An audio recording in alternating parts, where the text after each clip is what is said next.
श्रियकान्ताय कल्याणनिधये निधयेत्तिनाम् श्रीवेङ्कटनिवासाय श्रीनिवासाय मङ्गलम् लक्ष्मी सविभ्रमालोकसुभ्रूविभ्रमचक्षुषे चक्षुषे सर्वलोकानां वेङ्कटेशाय मङ्गलम् श्रीवेङ्कटाद्रिशृङ्गाग्रमङ्गलाभरणाङ्ग्रये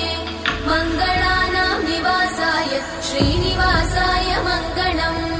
सर्वावयव सौन्दर्य सम्पदा सर्वचेतसां सदा सम्मोहनायास्तु वेङ्कटेशाय मङ्गलम् नित्याय निरवध्याय सत्यानन्दचिदात्मने